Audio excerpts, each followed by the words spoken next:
Λοιπόν, καλημέρα σας. Όλα καλά?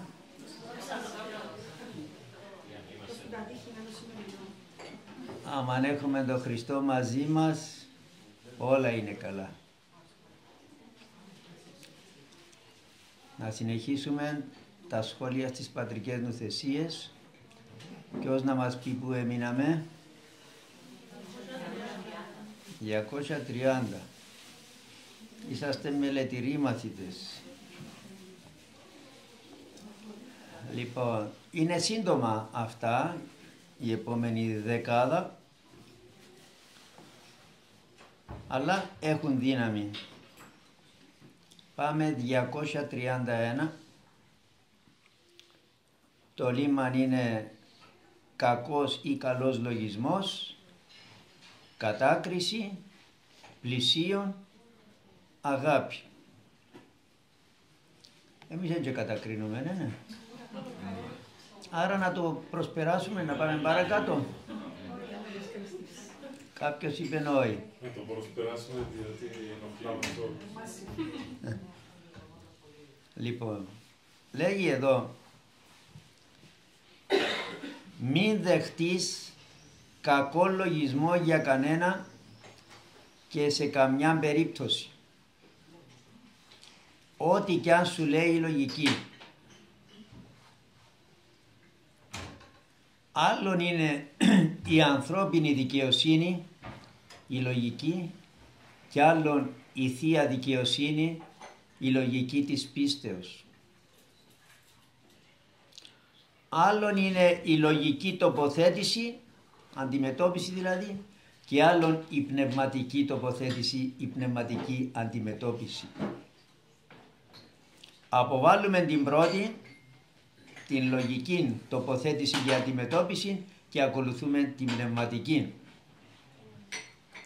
Όταν λέμε μη δεχτείς κακό λογισμό για κανένα, δεν εννοούμε εάν κάποιος κλέφτει να πω κάνει καλό αυτός, κάνει καλό πράγμα που κλέφτει. Είναι και καλός λογισμός του. Εγώ αναφέρομαι στην καλή τοποθέτηση απέναντι στον κλέφτη ή στον οποιονδήποτε που σφάλει.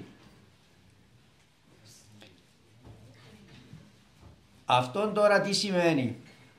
Δεν θα πω το κακό ότι είναι καλό, αλλά επαναλαμβάνω, πρέπει να κάνουμε καλή πνευματική αντιμετώπιση, όπως μας αντιμετωπίζει και ο πατέρας μας, ο ουράνιος. Αυτό σημαίνει πως το λάθος του πλησίον πρέπει να το βλέπουμε όχι με την ψυχρή λογική, αλλά να το βλέπουμε το λάθος του πατρικά. Όπως ένας πατέρας, μία μητέρα σφάλει το παιδί της, συνήθως δικαιολογούν τα παιδιά τους, ρίχνουν το φταίξιμο σε άλλους, μα ξέρεις σε παρασύρατο, μα ξέρεις και. Εμείς πρέπει και παρόμοια με πατρικών τρόπων να βλέπουμε το σφάλμα του αδελφού μας. Τι εννοώ πατρικά? Πατρικά και αδελφικά. Και να κοιτάζουμε πώς να τον βοηθήσουμε. Το να περιοριστώ στο να κάνω κακό λογισμό για τον άνθρωπο και να δω από άδετον, τι εξυπηρετεί? Ούτε εμένα με εξυπηρετεί, ούτε τον αδελφό μου τον βοηθά. Άρα πρέπει να αποκτήσουμε έτσι πατρικών, μητρικών φρόνημα. Άρα λοιπόν όταν βλέπουμε το κακό, να μην πηγαίνει ο νους μας στην κατάκριση αυτού που πράττει το κακό, αλλά να το δούμε σαν πατέρες, σαν μητέρες, πώς μπορούμε να τον βοηθήσουμε. Καταλαβαίνετε ότι είναι διαφορετική προσέγγιση τούτη. Έτσι. Το 232. Τούτον είναι πρακτικό.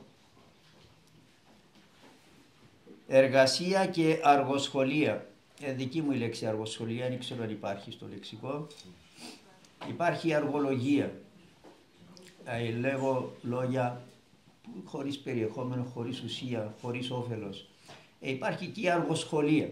Ασχολούμαι μάταια. Απλώς σκοτώνω την ώρα μου. Και με τούτα τα κινητά άλλον τίποτε που να σκοτώνουμε την ώρα μας. Και λέμε στη δουλειά σου να εργάζεσαι αποδοτικά, το κατά δύναμη βέβαια, και όχι αργόσχολα. Βλέπω κάποτε στα δημόσια έργα, για να ταράξουν ένα πράγμα μπορεί να φέρουν και 10 εργάτες και 9 να είναι επιστάτες. Εμείς είχαμε κάποιον που ήταν να κάνει εδώ ένα σκαλιστή που ήταν να μας κάνει το θρόνο του δεσπότη. Ξεκινούσαν από τη Λευκοσία. Για εκείνους μετρούσε και ο χρόνος που την ώρα που ξεκινήσαν και μπήκαν στο αυτοκίνητο. Το παράπονο του καημένου εν τον έκανε που έτρωε 1,5 ώρα μέσα στον δρόμο και έχανε το μεροκάματον.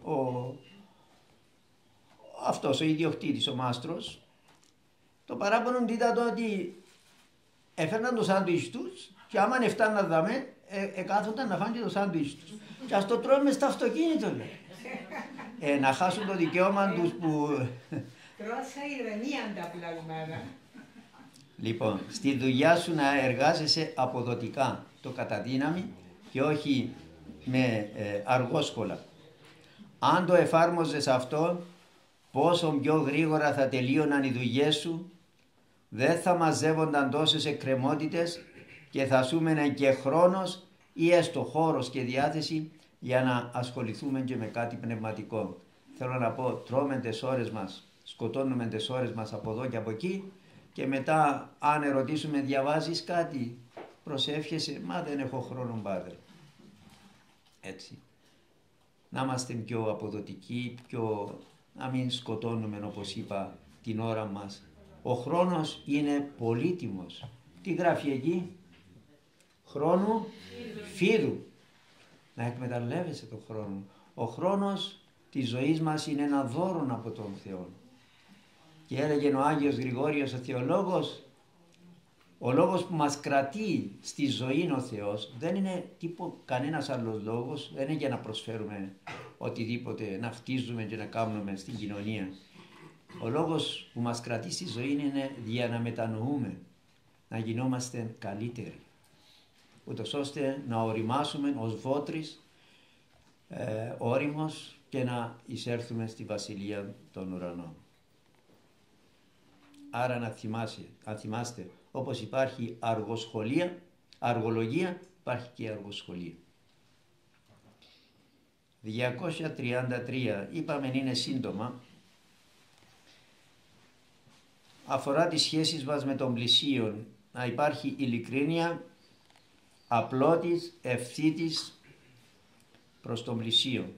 Και λέμε, στη σχέση σου να είσαι πρώτον ειλικρινής. Δύσκολα το συναντούμε αυτό. Η σχέση μου με τον άλλον ή η σχέση του άλλου προς εμένα. Δυστυχώς στις σχέσεις των ανθρώπων στις πλήστες φορές δεν κυριαρχεί η ειλικρίνεια, η διαφάνεια. Άλλα λέγει το στόμα, άλλα έχει η καρδιά. Άλλα λέει το στόμα την ώρα που τον έχει μπροστά του και άλλα λέγει πίσω του. Πρέπει να έχουμε ειλικρίνεια. Είναι καλό πράγμα η ειλικρίνεια. Στη σχέση σου να είσαι ειλικρινής, ευθύς, ευθύτητα. Και αυτό είναι καλό πράγμα. Απαραίτητο, όχι απλώς καλό. Ναι. Ευθύς με την καλή έννοια. Όχι, εγώ είμαι ίσος και χτυπά του άλλου που πάνω με τη μάτσα. Τούτο δεν είναι ευθύτητα. Τούτο είναι αυθάδεια, είναι ενάντια στην αγάπη προς τον πλησίον. Όταν λέμε ευθύτητα εννοούμε, τι εννοούμε? Έχουμε παράδειγμα τον γέροντά μας, ο οποίος ήταν ευθύς. Το ναι του ήταν ναι του, το όχι του ήταν όχι του. Λίγο πριν πεθάνει, εσείς που ψάλετε του γέροντα? Ποιον του ψάλετε, τον Λάζαρο? Τον ιδούον υφίος έρχεται. Γέροντα, είπαμε το ωραία, αλλά λεν του.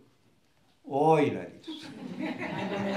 Ήταν τις ημέρες που δεν επικοινωνούσε σχεδόν τίποτα, ούτε άνοιγαν τα μάτια του. Ναι. Αλλά απάντησε μας.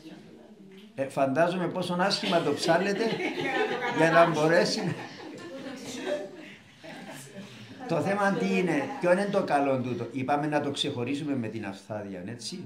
Όχι, εγώ είμαι ίσος και χτυπώ του άλλου. Τούτο είναι σωστό πράγμα. Είναι ενάντια στην αγάπη. Ναι, εκείνο που εννοώ με την ευθύτητα, ξέραμε ότι ό,τι έλεγε ο γέροντας ήταν η αλήθεια. Ήταν εκείνο που επίστευε, ήξερες ότι δεν είχε κάτι πίσω από το μυαλό μου. Καταλάβετε. Ενώ σήμερα δυστυχώς πρέπει να απροσέχουμε. Με ποιον μιλούμε, τι μιλούμε. Τουλάχιστον εμείς να προσπαθούμε να είμαστε, όπως είπαμε, ειλικρινείς, ευθύς, να είσαι επίσης απλούς, να έχουμε απλότητα. Πολύ σημαντικό πράγμα είναι η απλότητα. Να είμαστε προσγειωμένοι. Η απλότητα μας συγγενεύει με την Αγία Τριάδα. Τι ψάλλουμε, γιατρέ μου, στους τριαδικούς κανόνες? Η Αγία Τριάς είναι απλή και αδιέρετος. Αδιέρετος. Υπάρχει τόση αγάπη μεταξύ των προσώπων, των τριών προσώπων της Αγίας Τριάδος, του ενός Θεού βέβαια, μία φύση ο Θεός, που είναι απλή και αδιέρετος. Εμείς είμαστε πολύπλοκοι και διαιρετοί και χωρίζουμε μεταξύ μας, βάλουμε τύχη. Έτσι. Άρα άλλη καλή προσέγγιση να έχουμε απλότητα. Επίσης να είσαι φυσικός, με φυσικότητα. Αρέσει στον πλησίον και αρέσει και σε εμάς. Να είμαστε φυσιολογικοί, να μην είμαστε υποκριτές. Είχε μια λέξη, διαφεύγει μου τώρα, να μην έχουμε προσποίηση. Μου διαφεύγει η λέξη. Τέλος πάντων, καταλαβαίνετε, να έχουμε φυσικότητα. Και το επιτιδευμένο, ναι, δεν είναι καλό ούτε τούτο. Κυρία, έχει καρεκλάκια. Ωραία. Λοιπόν, και σε αυτό λοιπόν να έχουμε φυσικότητα. Και ο γέροντας μας είχε φυσικότητα. Ήταν αυθεντικός. Αυθεντικός. Πολύ σωστά. Και μοναδικός. Άρα, επαναλαμβάνω, μια πρόταση είναι στη σχέση σου με τον πλησίον να είσαι ειλικρινής, ευθύς, απλούς, φυσικός και πάντοτε με καλές διαθέσεις προς τον πλησίον. Και τούτο σημαντικό. Δηλαδή να βλέπουμε τον πλησίον με καλές διαθέσεις, όχι με εμπάθεια. Τι γράφει, συγγνώμη, είπες μια πολύ καλή λέξη, η ευγένεια. Θυμάστε που κάθε φορά τονίζω και υπερτονίζω το χριστιανικό ήθος. Πάρα πολύ σημαντική λέξη σε αυτή. Να έχουμε ήθος χριστιανικό. Να μας βλέπουν και να τους θυμίζουμε τον Χριστό. Να έχουμε ευωδίαν Χριστού. Και στο πρόσωπο μας και στα λόγια μας και στις πράξεις μας και στις συμπεριφορές μας.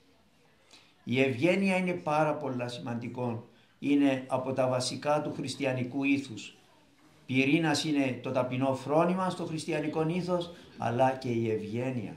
Τι είπαμε προηγουμένως, όχι εγώ είμαι ευθύς και ίσος και με αγένεια μιλάς προς τον άλλον και τον προσβάλλεις. Λέγει στο γεροντικό ένας γέροντας, είδες τον αδελφό σου, τον πλησίο δηλαδή, είδες τον Θεό σου. Πολλά βαρετή κουβέντα. Είδες τον πλησίο σου δηλαδή, είδες τον Θεό σου. Είναι εικόνα Θεού πλασμένη και για την οποία έχεις το αίμα του ο Χριστός. Όχι μόνο για τους Ορθόδοξους, για όλους έχεις το αίμα του και για τους μουσουλμάνους. Φυσικά για να έρθουν στην αλήθεια της πίστεως εννοείται, όχι να παραμείνουν στην πλάνη. Άρα είδες τον αδελφό σου, είδες τον Θεό σου. Να έχουμε ευγένεια λοιπόν, ευγένεια χαρακτήρος. Να χρησιμοποιήσω και τη λέξη του Αγίου Παϊσίου, να έχουμε αρχοντιά, να έχουμε φιλότιμο. Τι ωραίες λέξεις χρησιμοποιούσε αυτός ο Άγιος. Αρχοντιά, φιλότιμο.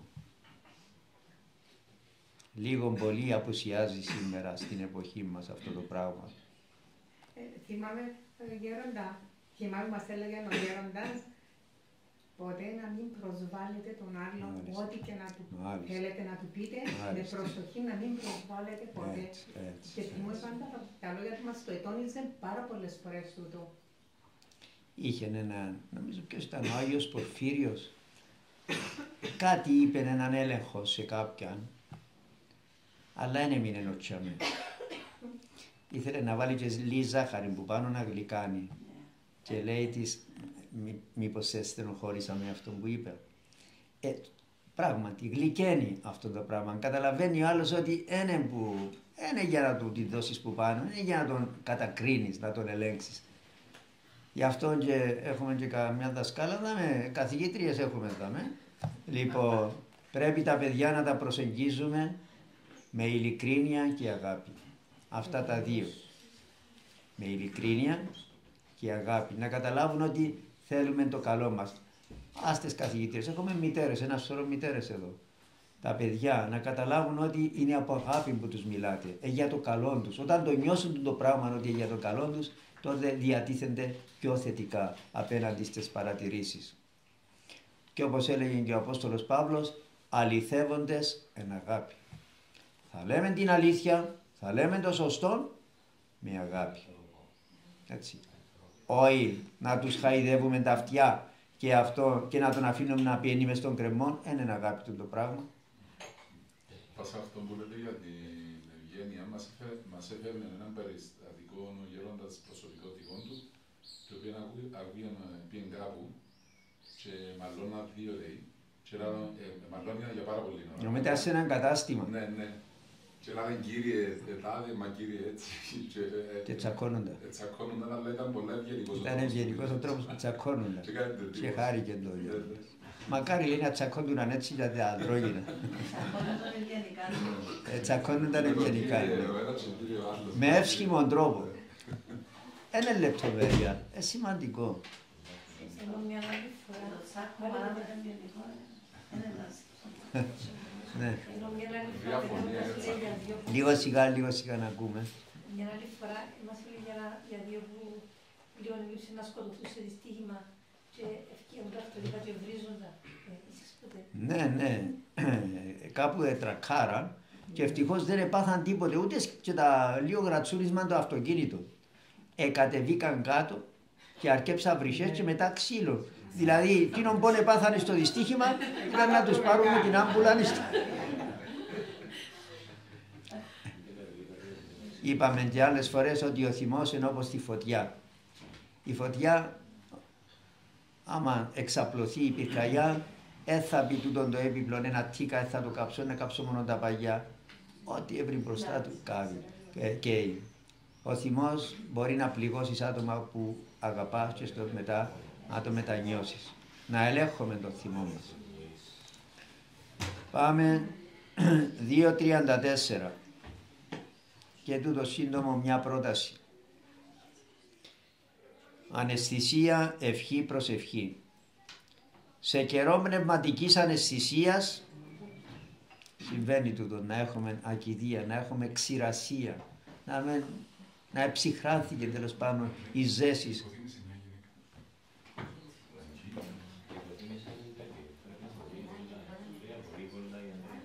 Μα ειδοποιήσαμε στο τηλεφωνό.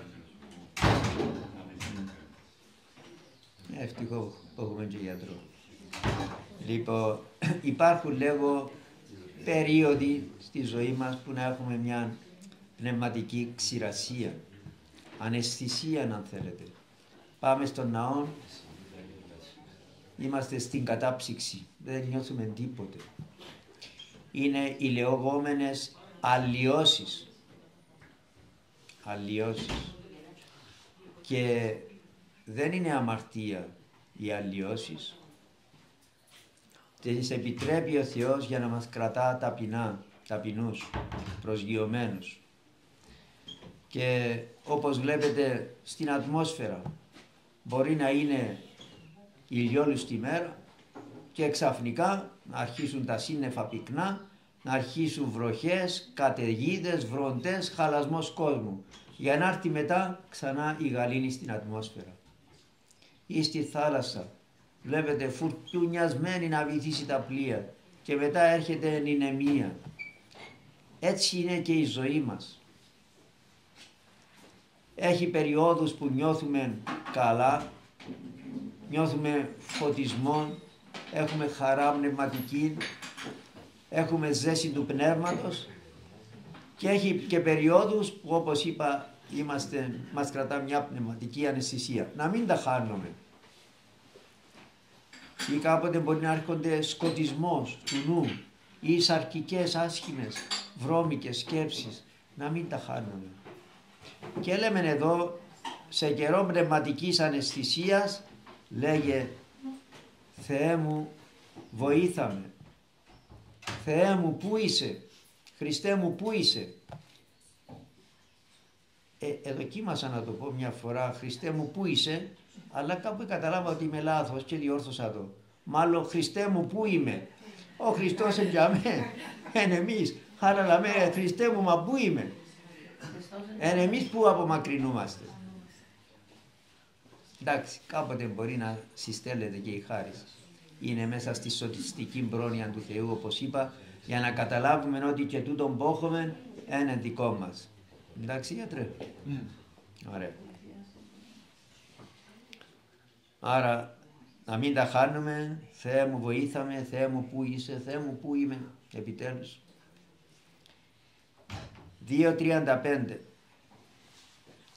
Ακολουθία νους ευχή. Μοιάζει με το προηγούμενο. Βρίσκεσαι στην ακολουθία και δεν μπορείς να συγκεντρωθείς. Υπάρχει ο μετεωρισμός, η αιχμαλωσία του νου. Τι είναι ο μετεωρισμός? Γυρίζει ο νους μας από εδώ και από εκεί. Αλητεύει, είναι άσωτος ο νους. Έχει φτερά και πετά. Ή η αιχμαλωσία του νου. Πολύ άσχημο πράγμα, οδυνηρό. Να μην μπορείς να ξεκολλήσεις το νου σου που κάτι. Είναι η λεγόμενη αιχμαλωσία του νου. Άσχημες καταστάσεις. Λέγω, και αν είμαστε στον ναό και νιώθουμε αυτά τα πράγματα, να μην μπορούμε να συγκεντρωθούμε, να έχουμε αιχμαλωσία του νου, μετεωρισμό του νου, τότε λέγε με πόνο την ευχή. Κύριε Ιησού Χριστέ, Υιέ του Θεού, ελέησό με πόνο. Και επικαλές του τη Θεία Βοήθεια, η οποία θα έρθει. Δοκιμάστε, θα έρθει.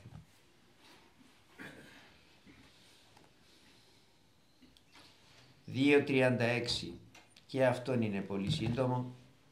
Καθήκον συνείδηση. Όταν λέμε καθήκον δεν εννοούμε μόνο στον επαγγελματικό τομέα, καθήκον και σαν χριστιανοί. Να τρέχεις στο καθήκον έστω και αν χρειαστεί θυσία. Δηλαδή προκειμένου να τηρήσω μία εντολή του Θεού, του Χριστού, δεν πρέπει να είμαι έτοιμος να θυσιάσω το οτιδήποτε. Δηλαδή δεν πρέπει να υπάρχει προβληματισμός να το κάνω ή να μην το κάνω, μα γιατί υπάρχει δυσκολίες κλπ. Εάν η εντολή επιβάλλει, και η διάκριση βέβαια επιβάλλει να κάνω κάτι ή να μην κάνω κάτι, δεν το συζητούμε. Το κάνω, η συνείδηση, ναι. Και η εντολή του Θεού. Είχε μια φορά ένα γέροντα ο οποίος προσεύχεται στο Θεό, θέλω τα πνευματικά μου τέκνα να είναι μαζί μου, μαζί στον παράδεισο. Και προσεύχεται για αυτόν το πράγμα και ο Θεός, για να του δώσει να καταλάβει κάτι, είχα μια αγρυπνία κάπου και είχε κάποια δουλειά ο γέροντας αυτός και έστειλε πρώτα τα πνευματικοπαίδια του να πάσει για την αγρυπνία, ήταν σε άλλο μοναστήρι, και στον δρόμο αυτοί ήβραν έναν πληγωμένο άρρωστο στον δρόμο και τους λέγει, σας παρακαλώ βοηθήστε με, πάρτε με πιο κάτω, και δεν μπορώ, βιαζόμαστε, έχουμε αγρυπνία, ήταν η απάντηση. Τέλος πάντων, μετά επέρναν και ο γέροντας, μετά από ώρα το βρήκε χάμω, σε παρακαλώ γέροντα βοήθησέ με. Παραξενεύτηκε ο γέροντας. Μακαρά, λαλή του. Πέρασαν που δαμε κάποιοι μοναχοί. Ναι, γέροντα, αλλά μου είπαν ότι βιάζονται γιατί έχουν αγρυπνία. Αφήσαν τον άνθρωπο χάμω, εμπερίστατο, γιατί είχαν αγρυπνία. Και τότε πήρε το μήνυμα ο γέροντας, ναι, σαν να του λέγει ο Θεός, να τους βάλω, αλλά εάν και ακολουθούν το παράδειγμά σου. Ας το έλεγε μας το και ο γέροντας τούτο. Έλεγε μας ότι να πάμε σιερκά. Άρα γέροντα είμαστε εξασφαλισμένοι. Ναι, αλλά αν κάνετε αυτά που λέγει το Ευαγγέλιο, ο Χριστός μας. Άρα προκειμένου να τηρήσω μία εντολή, να είμαι έτοιμος για κάθε θυσία για την τήρηση της εντολής.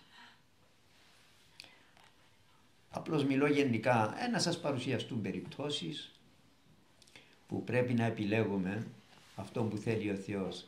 Ή έχουμε περιπτώσεις διλημμάτων που, από ένα απλό παράδειγμα, μια κοπέλα έχει μια σχέση, σοβαρή σχέση, που υποτίθεται θα πάει για γάμο και της ζητά προγαμιές σχέσεις ο αραβωνιαστικός της. Εκεί έχει να επιλέξει, θα κάνω το θέλημα του Θεού ή να κάνω το θέλημα του αραβωνιαστικού. Από τη στιγμή που το θέλημα του αραβωνιαστικού είναι ενάντια στο θέλημα του Θεού, δεν σηκώνει συζήτηση. Πειθαρχεί Θεό μάλλον οι ανθρώπους. Προκειμένου να λυπήσω τον Θεό, καλύτερα να λυπήσω τους ανθρώπους. Και κάποτε λέω μου, μα πάτερ, αν κάνω έτσι, να φύγει και να με αφήσει. Πολύ καλά, να πάει στο καλό, τι να τον κάνουμε.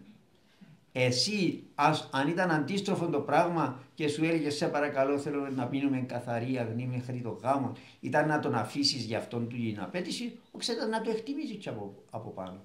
Είναι και ένας τρόπος να κοσκινίζουμε τους ανθρώπους, να τους φιλτράρουμε. Απλώς έφερα παράδειγμα. Θέλω να πω ότι σε περιπτώσεις που έχουμε να επιλέξουμε μεταξύ θελήματος του Θεού ή θελήματος των ανθρώπων, θα θυσιάσουμε, θα είμαστε έτοιμοι να θυσιάσουμε το οτιδήποτε, να ζημιωθούμε υλικά, όχι όμως πνευματικά. Κατανοητό. Γι' αυτό λέμε να τρέχεις το καθήκον έστω και αν χρειαστεί θυσία. Σας ξαναείπα το παράδειγμα εκείνο του νεαρού στην Αθήνα, ο οποίος είχε διευθυντική θέση μέσα σε ένα εργοστάσιο.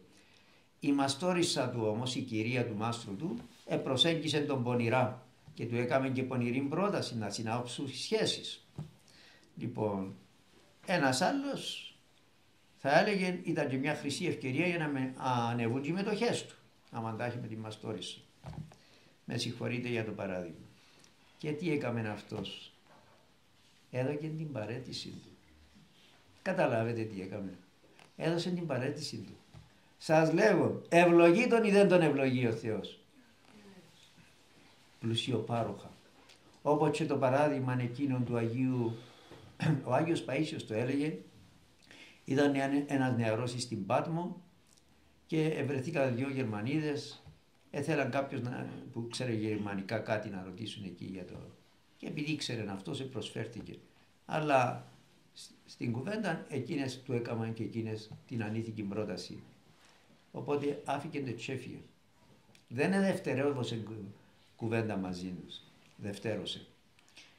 Το βράδυ, λέει ο Άγιος Παΐσιος, πήγε να κάνει το απόδειπνό του, χωρίς να θεωρεί ότι έκαναν κάτι σπουδαίο.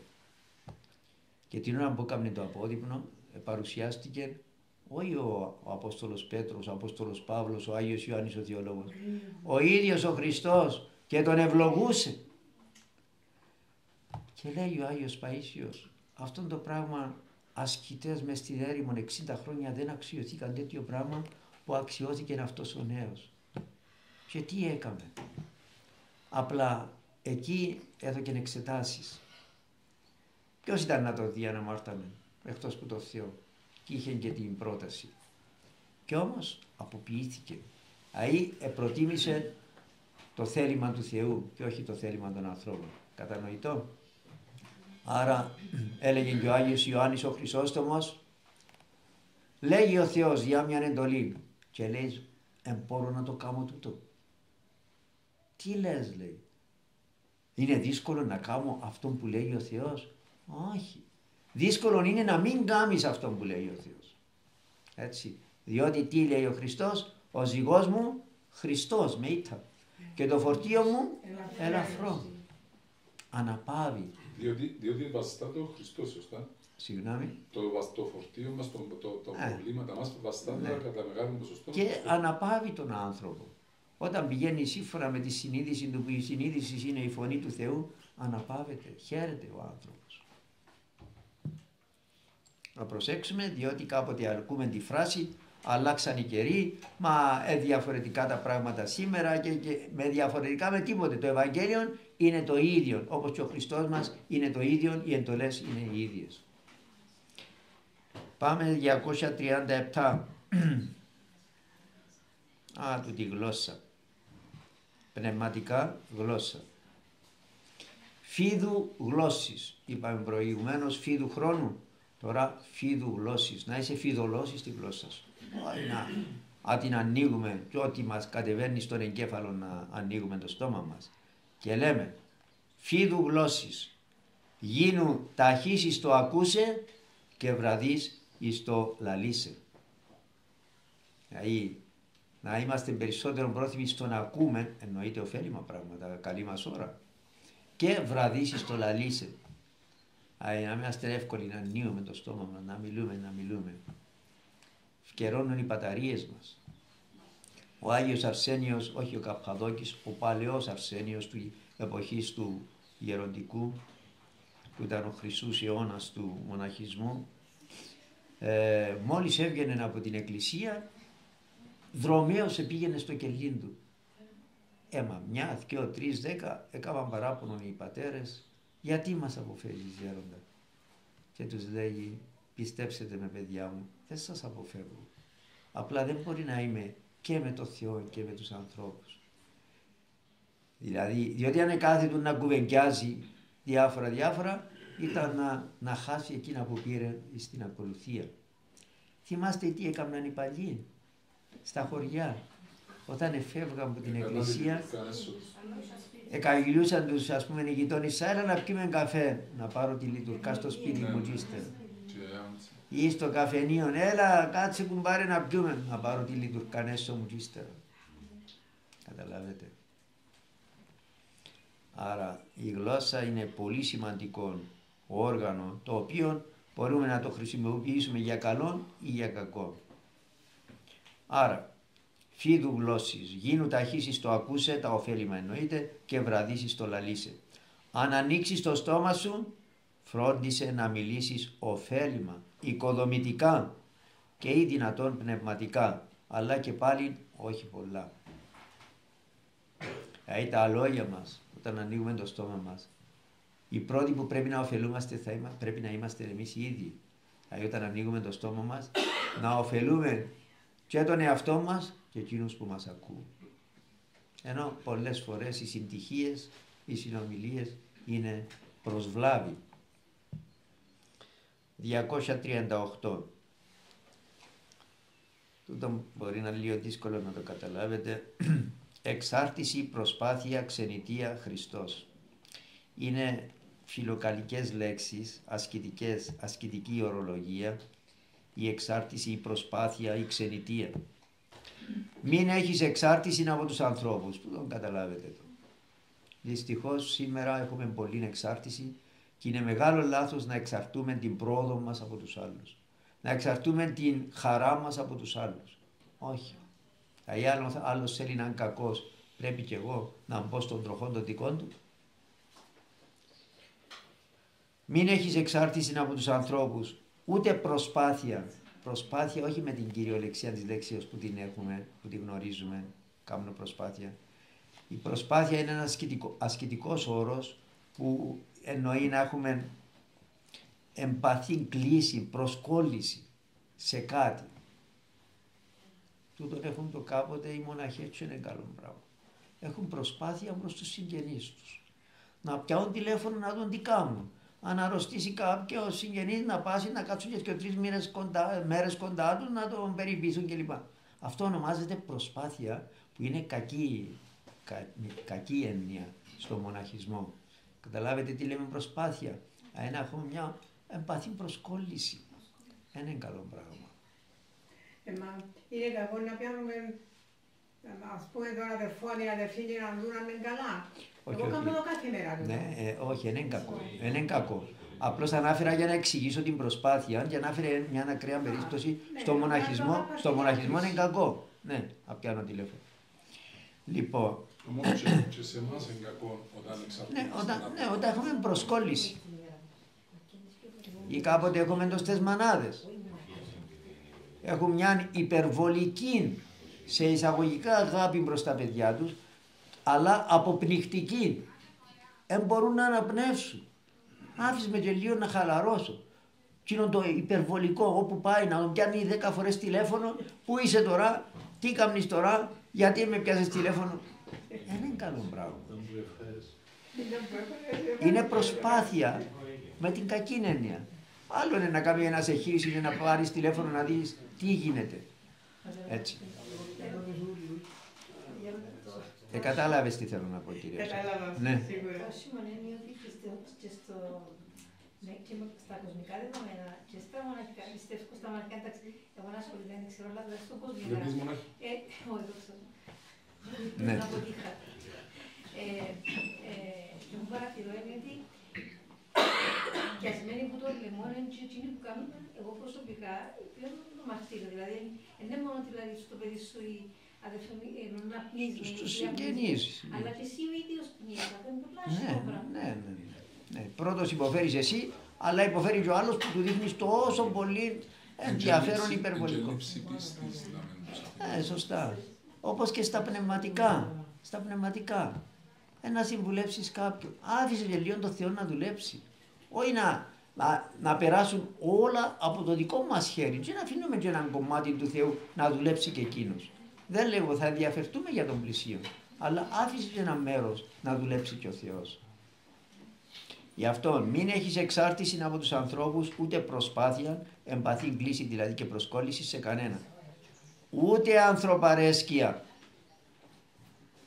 Ετοίμασα την ομιλία μου που να κάνω την αντιφώνηση στην ενθρόνηση και αναφέρω ότι ο γέροντας δεν είχε καμία σχέση με την ανθρώπινη τούτη την ανθρωπαρέσκεια.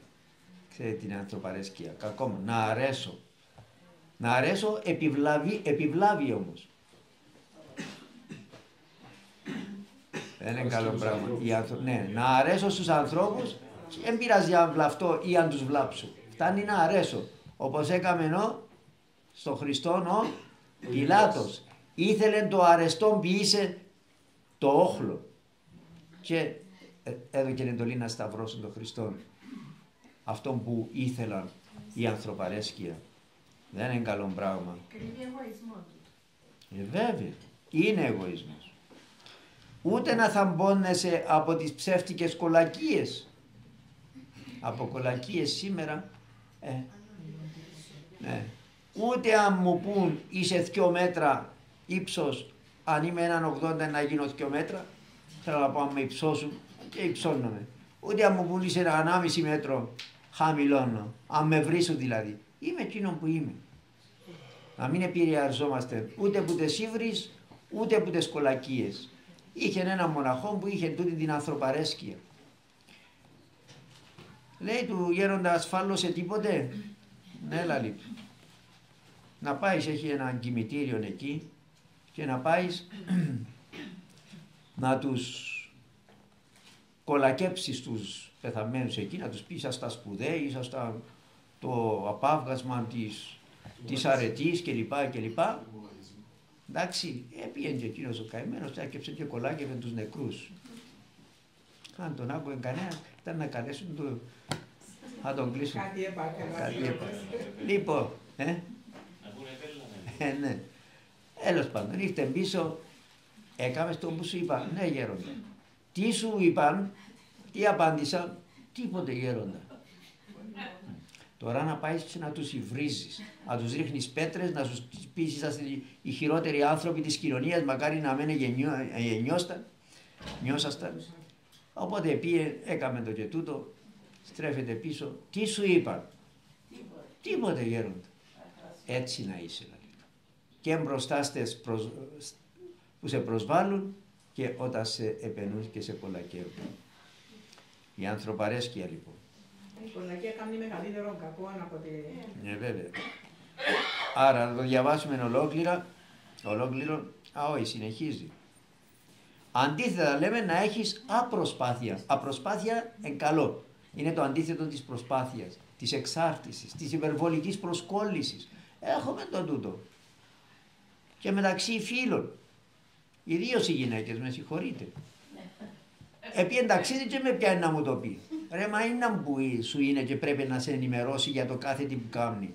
Δεν είναι καλό πράγμα. Τούτο το πολύ δέσιμο. Άφησε λίγη ελευθερία να αναπνέει και ο άλλος. Έτσι. Λέγω το αντίθετο της προσπάθειας είναι η απροσπάθεια που είναι αρετή. Αντίθετα να έχεις απροσπάθεια, το αντίθετο της προσπάθειας που εξηγήσαμε πιο πάνω. Απροσπάθεια σε όλους και σε όλους. Να έχουμε δηλαδή έναν βαθμό ξενιτείας. Και τούτη είναι ασκητικός όρος η λέξη, ξενιτεία. Πώς να σας το εξηγήσω. Έχει σχέση μια προσπάθεια τούτη. Να έχω και έναν βαθμό ξενιτείας, δηλαδή να θυμίζουμε στον εαυτό μας εγώ και ο Θεός. Μπορούμε να πούμε ότι, ας πούμε, παρόλο τα χρόνια που έρχεσαι εδώ, ας πούμε, ερχόμαστε εδώ, να νιώθουμε ότι είμαστε φιλοξενούμενοι, δεν είμαστε, ας πούμε, δικό μας το μοναστήρι. Και εμείς είμαστε φιλοξενούμενοι στο μοναστήρι. μοναστήρι. Και στο σπίτι του άλλου, αν μπαίνεις, ας πούμε, και φίλος σου 30 χρόνια, 20 χρόνια, η παρησία, το αντίθετο είναι η παρησία. Να έχεις πάντα μια συστολή. Έτσι. Γι' αυτό να έχουμε έναν βαθμό ξενιτείας, απαρησίας στη συμπεριφορά δηλαδή.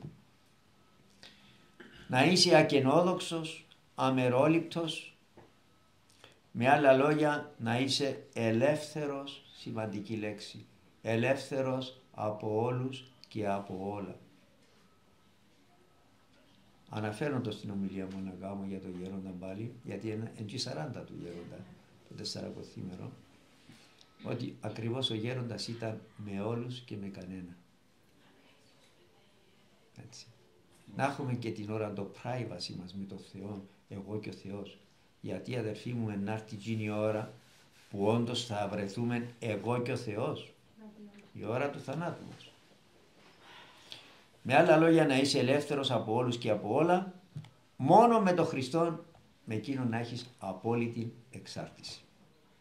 Κατανοητό. Το 239 έμειναν 2.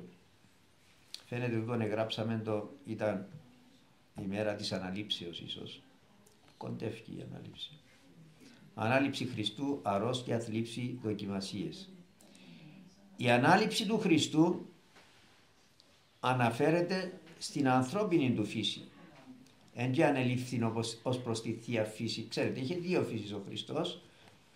Στο έναν πρόσωπο του δευτέρου προσώπου της Αγίας Τριάδος είχε δύο φύσεις. Προσέλαβε και την ανθρώπινη εκτός που τη Θεία που είχε. Λέγω, όταν λέμε να ανελήφθη ο Χριστός, έτσι είναι ως προς τη Θεία Φύση. Ως προς τη Θεία Φύση πάντα έχω παρόν. Ως προς ανελήφθη η ανθρώπινη του φύση, η οποία φυσικά είναι αχώριστη μετά τη σάρκωση με τη Θεία Φύση.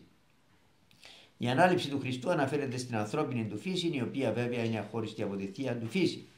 Ανελήφθη δηλαδή και σαν άνθρωπος και κάθισε εν δεξιά του Πατρός. Τι σημαίνει εν δεξιά του Πατρός? Μα έχει αριστερά και δεξιά ο Θεός. Ο Θεός είναι πανταχού παρόν. Εν δεξιά του Πατρός θέλει εννοεί της μεγαλοσύνης. Εδοξάστηκε και σαν άνθρωπος. Η εξουσία που είχε σαν Θεός στον ουρανό και στη γη και στα καταχθόνια του την έδωσε και σαν άνθρωπο. Και γιατί του την έδωσε? Γιατί εγένετο υπήκος μέχρι θανάτου, θανάτου δε σταυρού. Και καλούμαστε και εμείς ακριβώς να ακολουθήσουμε το παράδειγμα του Χριστού μας. Το να τηρούμε τις εντολές είναι υπακοή στον Θεό.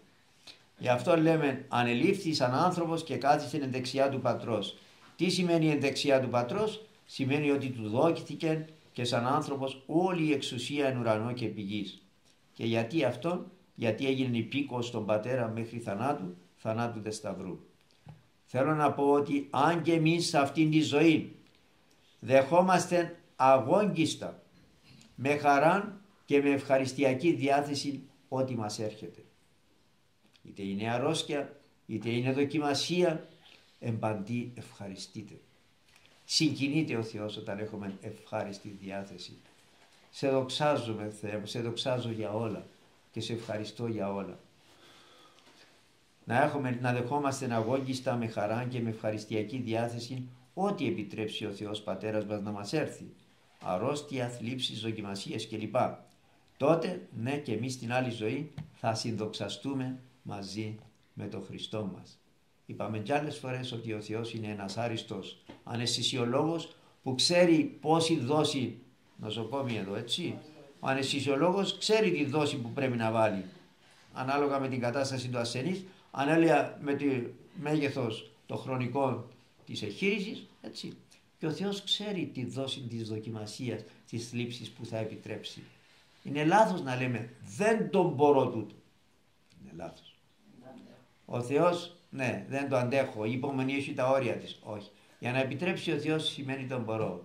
Όχι να κάνεις δικηγορικά όμως. Όχι.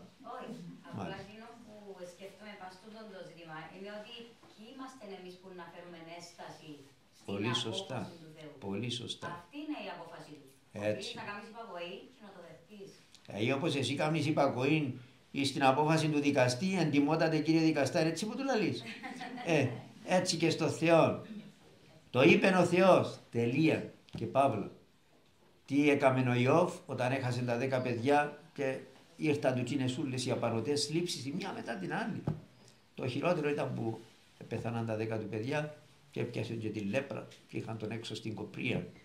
Τέλος πάντων, μόλις πληροφορήθηκε και το τελευταίο κακό που είχαν τα παιδιά του, έβαλε στάχτη, λέει, συνηθίζαν τότε στο κεφάλι και είπε ή το όνομα Κυρίου. Ο Κύριος έδωκε, ο Κύριος αφίλετο. Αυτός τα έδωσε, αυτός τα παίρνει, λέει. Ως το Κύριο έδωξε, ούτω και γένετο. Έτσι, όπως είπες Έλενα, όπως το αποφάσισε ο Θεός, έτσι και έγινε και να είναι ευλογημένο. Ή το όνομα Κυρίου ευλογημένο. Από εκεί το παίρνουμε και το ψάλλουμε σε κάθε θεία λειτουργία. Και πάμε στο τελευταίο, είναι πολύ σύντομο, είναι για την ευχή. Λέγε την ευχή, άνθρωπε μου, γιατί δεν τη λες την ευχή. Και επειδή κάποιος μπορεί να δυσανασχεσεί και να πει αμά με την ευχή είναι πέλανες μας, βάλω σε παρέθεση σημείωση. Η υπόμνηση, η υπενθύμηση χρειάζεται, κάνει καλό. Διότι δυστυχώς ο σατανάς, επειδή ξέρει το μεγάλο όφελος της ευχής, μα βρίσκει χίλιες δυο αφορμές για να ασχοληθούμε με κάτι άλλο. Μπορεί να μην είναι ένα μαρτωρό, αλλά για να μας αποτραβήξει από την ευχή, που είναι προσευχή.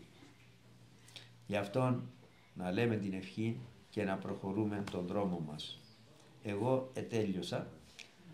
Αν έχει κανείς που θέλει να ρωτήσει κάτι, να προσθέσει κάτι, να διαφωνήσει με κάτι, είπαμε ότι έχουμε δημοκρατία, αλλά ελεγχόμενη δημοκρατία, έτσι, όχι οκλοκρατία.